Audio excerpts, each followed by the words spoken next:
Hello, how you guys doing today? Today we're going to be talking about um, queen and king versus king in games, and once again specifically about checkmate.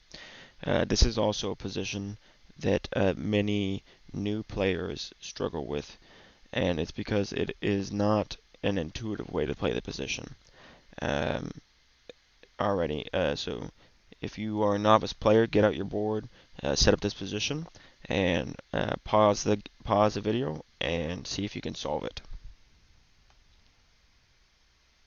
Alrighty, I hope you solved it.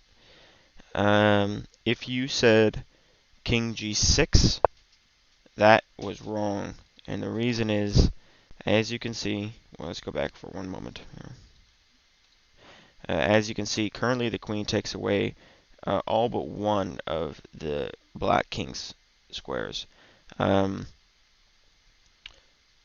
And whenever you play King G6, you take away this square, and thus the game is stalemated because black can make no legal move, and he is not in check. So that's a stalemate, so you've just drawn. The correct move in the position, most accurate, although many work, is Queen E7. Here you're trapping the king in to these two squares, and the king will move back and forth until you can advance your king, and either you can deliver a checkmate like this or a checkmate like this. Both are viable. It's just very important to remember that if you have this setup here with the king against the back rank, it could be anywhere along these files, right? It doesn't have to be in the corner because he would still be trapped if you move this over to here. Do not move in the king first. Just move your queen to the second or seventh rank, depending on which one you are, and make sure you trap the king and then move your king in to help aid in checkmate.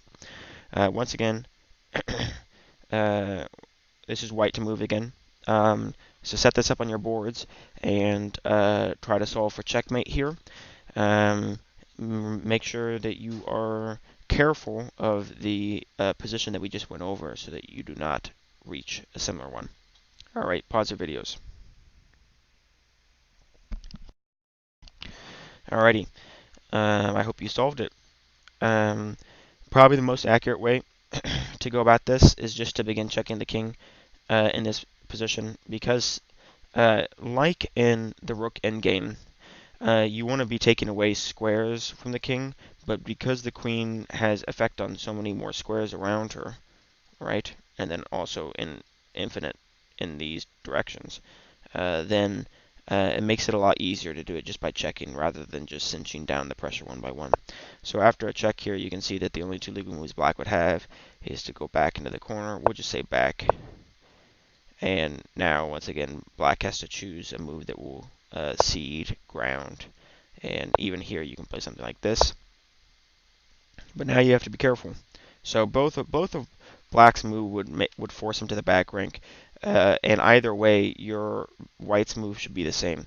So if black comes here, what is the move here? See if you can come up with it. So probably Queen G7 is probably the best move.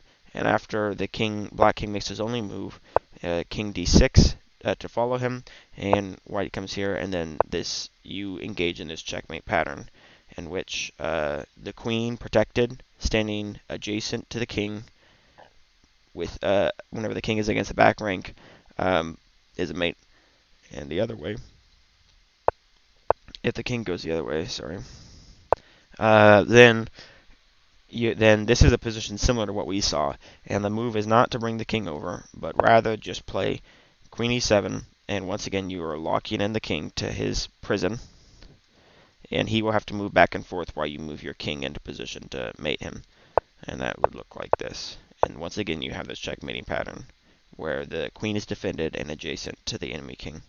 Alrighty, I hope this video helped you guys. If you have any questions about any of the positions or want any advice, just let me know in the comments and I will try to answer those. Have a nice day.